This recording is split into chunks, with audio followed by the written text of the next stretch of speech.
Hello student, एक बार फिर से आपका स्वागत है आपके अपनी ट्यूटर स्मार्ट स्टडी क्लासेस पर। हाँ, तो हमारी इंटरमीडिएट की इंग्लिश की क्लास चल रही थी और जिसमें चला था आपका इंग्लिश न्यू सेशन सन 2022। तो देखो बहुत ही अच्छा टॉपिक है और देखो इसमें हम डिस्कस कर रहे हैं आपका ग्रामर सिलेबस, क्योंकि ग्रामर का जो सिलेबस है उसको समझना बहुत ही ज़रूरी है, क्योंकि जब तक आप उसको नहीं समझोगे आप किसी भी चीज़ को ठीक से नहीं समझ सकते हैं। क्योंकि मान लीजिए आपका जो थ्योरी का जो मैटर होता है, थ्योरी का जो पेपर होता है, आप उसको किसी बुक से कर सकते हो, किसी भी सॉल्व पेपर से कर सकते हो, लेकिन ग्रामर का जो टॉपिक है आप उसको किसी बुक से नहीं कर सकते हो, क्योंकि जब तक आपको कोई उसको समझाएगा नहीं तब तक आप उसे नहीं समझ सकते हो। इसीलिए इसको समझना बहुत ही जरूरी है। तो देखो मैं आपको पहले बता चुका हूं कि ग्रामर के मुख्य रूप से 4 पॉइंट हैं आपके। इसमें पहला है आपका डायरेक्ट इनडायरेक्ट, दूसरा है आपका ट्रांसफॉर्मेशन, तीसरा सिंथेसिस और चौथा है आपका सिंटैक्स। तो इसमें आपका जो पहला टॉपिक है वो समाप्त हो चुका है और इस समय चल रहा है आपका दूसरा टॉपिक, यानी कि ट्रांसफॉर्मेशन ऑफ द सेंटेंसेस। तो ये भी बहुत अच्छा टॉपिक है और इसके अंतर्गत 5 चीज़ों को डिस्कस किया जाता है, जिसमें हम आपकी 3 चीज़ें अब तक समाप्त कर चुके हैं और इस समय चल रहा है आपका चौथा टॉपिक चल रहा है active to passive.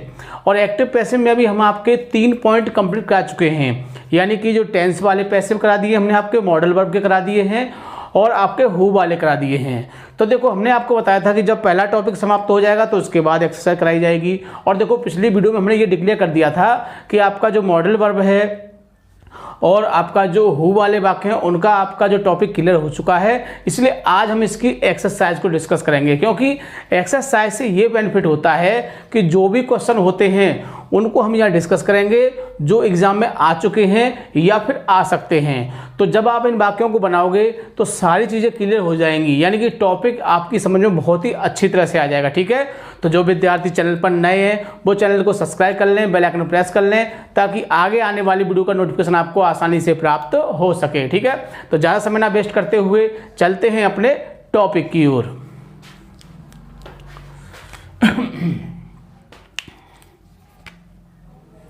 Class 12th English, यानी कि 12th क्लास की इंग्लिश की क्लास चल रही थी और जिसमें चला था इंग्लिश न्यू सेशन सन 2022। तो देखो इसमें हम डिस्कस कर रहे थे आपका ग्रामर सिलेबस। तो देखो हमने आपको बताया था ग्रामर सिलेबस बहुत ही महत्वपूर्ण है, क्योंकि जब तक हम ग्रामर का सिलेबस ध्यान से नहीं समझेंगे, ठीक से नहीं समझेंगे, कोई भी चीज़ ठीक का समझ में नहीं आ सकती है। तो देखो आज हम जो टॉपिक चल रहा है हमारा वो है आपका टॉपिक नंबर 2 है ट्रांसफॉर्मेशन ऑफ द सेंटेंसेज, जिसमें इसको बोलते हैं वाक्यों का रूपांतरण। और इसमें चल रहा है आपका जो चौथा टॉपिक है आपका एक्टिव टू पैसिव, जिसको हम डिस्कस कर रहे हैं। तो देखो इसके हमने आपके 3 पॉइंट कंप्लीट करा दिए हैं और आज हम इसकी एक्सरसाइज को डिस्कस करेंगे। और जो एक्सरसाइज है वो आपकी है मॉडल वर्ब की है और हु वाले वाक्यों की। तो दोनों ही वाक्य हमने इसमें दिए हैं, तो दोनों ही वाक्यों को बड़े ध्यान से देखना है और रूल्स आपने इसके याद कर लिए होंगे ताकि आप इस एक्सरसाइज को ध्यान से समझ सकें। ठीक है, तो शुरू करते हैं। तो सबसे पहला वाक्य देख लेते हैं इसमें क्या है। तो ही कुड प्ले हॉकी। तो देखो हमको इसमें मॉडल वर्ब दिखाई दे रहा है, सीधी बात है। और वैसे भी हम आपको बता चुके हैं कि ये हमारी मॉडल वर्ब और हमारे जो हु वाले वाक्य हैं उनकी एक्सरसाइज है। इसके बाद इसमें आपके 2 टॉपिक और रह जाते हैं, आपके इम्परेटिव और कुछ महत्वपूर्ण रूल हैं।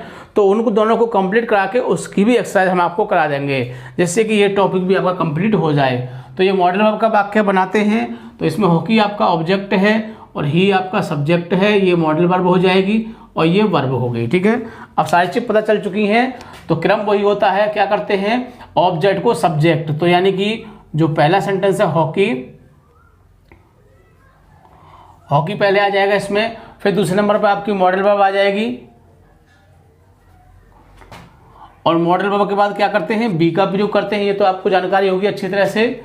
फिर वर्ब की थर्ड फॉर्म प्लेड बाई, और यहाँ पर ही दिया हुआ है तो ही को क्या कर देते हैं हिम में बदल देते हैं। तो बहुत ही आसानी से आप कंप्लीट कर सकते हैं, बिल्कुल भी आपको दिक्कत नहीं होगी। दूसरा वाक्य देखते हैं आई शैल ओबे माई टीचर्स। तो देखो ये ओबे आपकी क्या है वर्ब हो गई और वर्ब के बाद जो कुछ होता है वो क्या होता है ऑब्जेक्ट होता है। तो ऑब्जेक्ट क्या है इसमें, क्या है आपका जो सेकंड सेंटेंस में है माई टीचर्स, माई टीचर्स, और इसमें आपका सेल दे रखा है, लेकिन टीचर्स के हिसाब से क्या लगा देंगे हम बिल लगाएंगे और इसके साथ क्या आ जाएगा बी, क्योंकि हम आपको बता चुके हैं कि जब हम मॉडल वर्ब का पैसे बनाते हैं तो मॉडल वर्ब के बाद बी का प्रयोग करते हैं। किसका प्रयोग करते हैं बी का प्रयोग, और बी का प्रयोग करने से हमारा वाक्य बिल्कुल सही हो जाता है। फिर वही आपका वर्ब की थर्ड फॉर्म, तो यहाँ ओबे है तो क्या हो जाएगा, ओबेड हो जाएगा। और फिर यहाँ पर आपका आई है तो आई को क्या करते हैं, बाई लगा देंगे और आई को कर देते हैं मी। तीसरा वाक्य देखते हैं इसका। तीसरा वाक्य है ही मे पास द एग्जाम। तो इसमें द एग्जाम आपका ऑब्जेक्ट हो गया, ही सब्जेक्ट है, मे मॉडल वर्ब है, पास आपकी वर्ब है। तो द एग्जाम आ जाएगा, द एग्जाम मे, और मे के बाद क्या लगा देंगे, बी लगा देंगे। फिर वर्ब की थर्ड फॉर्म आ जाएगी, पास्ड हो जाएगी इसकी, और फिर बाय, और ही को कर देते हैं हम हिम। तो बिल्कुल भी दिक्कत नहीं होगी। आगे देखिए फोर्थ सेंटेंस को देखते हैं। इसमें आपकी मॉडल वर्ब क्या है, विल है, और आपका जो ऑब्जेक्ट है ये गुड मार्क्स हो जाएगा, और सी आपका क्या हो जाएगा, सब्जेक्ट हो गया, और गेट आपकी वर्ब हो गई। तो हर चीज़ क्लियर हो चुकी है। बनाते हैं इसको यानी कि good marks,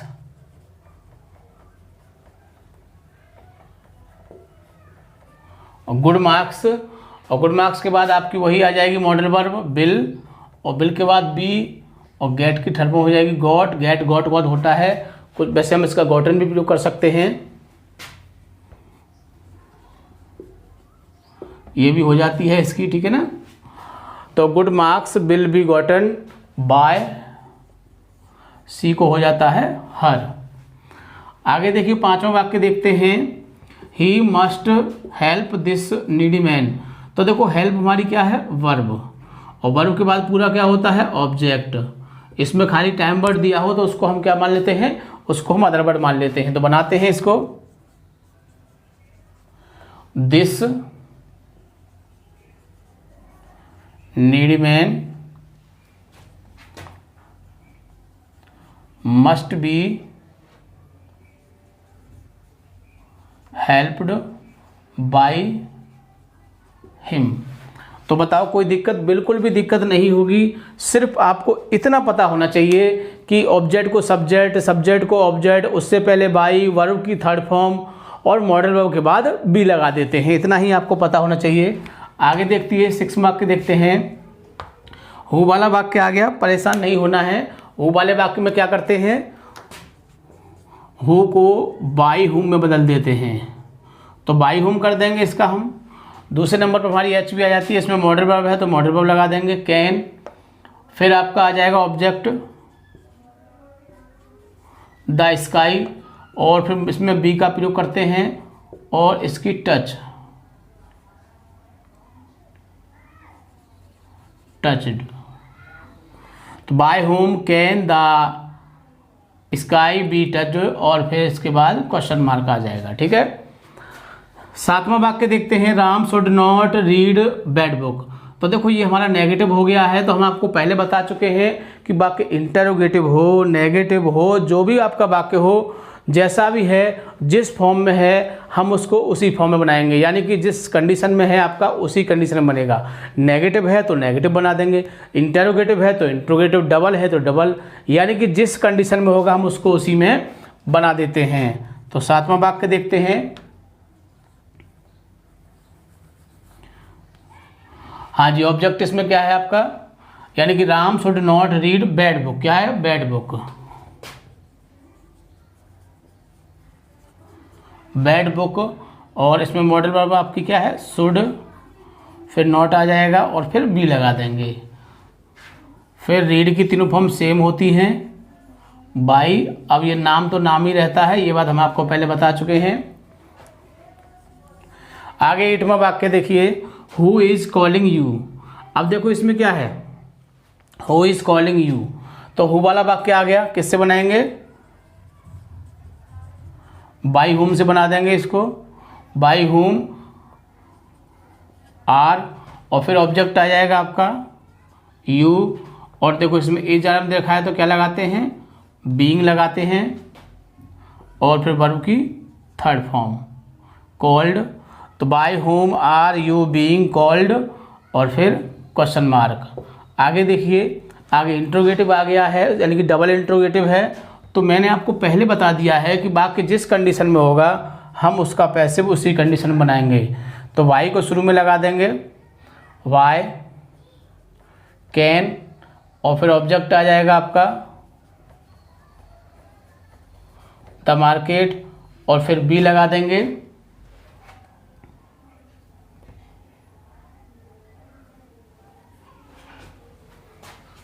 Y can you go, इसमें जो वर्ब थी वो छूट गई है तो मैंने यहाँ पे लिख दिया है इसको।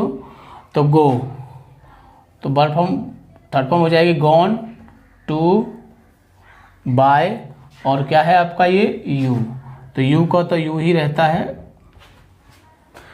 आगे देखिए 10वां वाक्य क्या कहता है। 10वां वाक्य आ गया आपका who will play the football.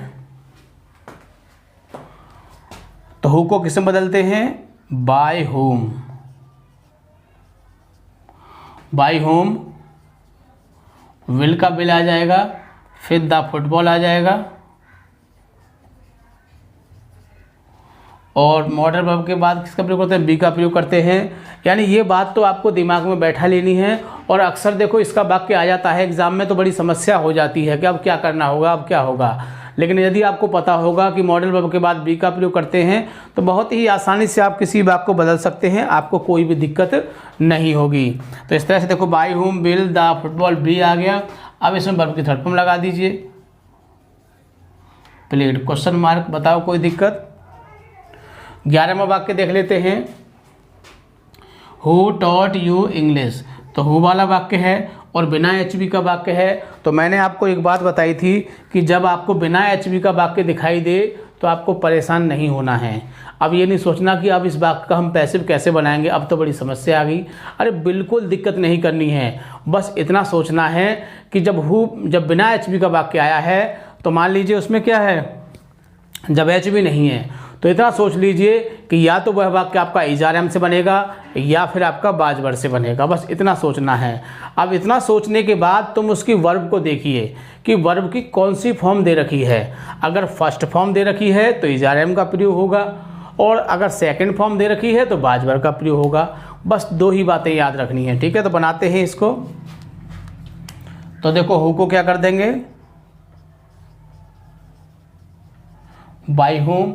अब इसमें देखो एच भी नहीं है लेकिन टॉट सेकंड फॉर्म है तो हम किसका प्रयोग करेंगे, वाज या फिर वर का प्रयोग करेंगे। अब आपके पास दो चीज़ें हैं, एक तो यू है और एक इंग्लिश है। इस बात को मैं पहले बता चुका हूँ। अगर हम यू से बनाएंगे तो किसका प्रयोग होगा, वर का, और हम इंग्लिश से बनाएंगे तो किसका प्रयोग होगा, वाज का। तो मैंने वाज लिख दिया है तो हम इंग्लिश से बना देते हैं इसको। तो बाय होम वाज इंग्लिश और फिर वही आपकी टॉट आ जाएगी यू। और यदि आप इसको यू से बनाओगे तो यू आपका यहाँ आ जाएगा और आपका वर आपका यहाँ आ जाएगा, बस इतना ही होगा। और ये इंग्लिश आपका यहाँ बन जाएगा, ठीक है। 12वां वाक्य देख लेते हैं, can you write a letter. Interrogative है, परेशान नहीं होना है। हमने बताया था कि इंट्रोगेटिव दिया है तो उसका इंट्रोगेटिव भी बनाएंगे। तो कैन, अब यहाँ यू है लेकिन हमें क्या लेना है फिर, ऑब्जेक्ट। तो ऑब्जेक्ट क्या है आपका, ए लेटर। और मॉडल वर्ब में क्या करते हैं, बी लगा देते हैं, फिर वर्ब की थर्ड फॉर्म आ जाएगी written by, can a letter be written by और यू का तो यू आ जाएगा, ठीक। इस तरह से बहुत ही आसानी से आप किसी वाक्य को बना सकते हैं। तो देखिए यदि आपका एग्जाम में मॉडल वर्ब का वाक्य आ जाता है तो आप उसको इस तरह से बना लोगे। यदि आपका हु वाला वाक्य आता है तो आपको इस तरह से बना लोगे।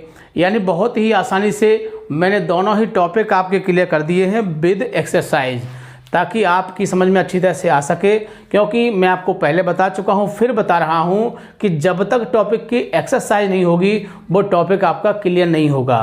क्योंकि जब हम आपको समझाते हैं तो जब हम आपको 1-2 एग्जाम्पल देते हैं बस, क्योंकि आपकी समझ में आ जाए। लेकिन वो जो हमने रूल्स लिखाए हैं उनका प्रयोग जब तक कई बार नहीं होगा वो टॉपिक आपके माइंड में नहीं बैठेगा। लेकिन उसको बैठाने का तरीका क्या होता है, एक्सरसाइज।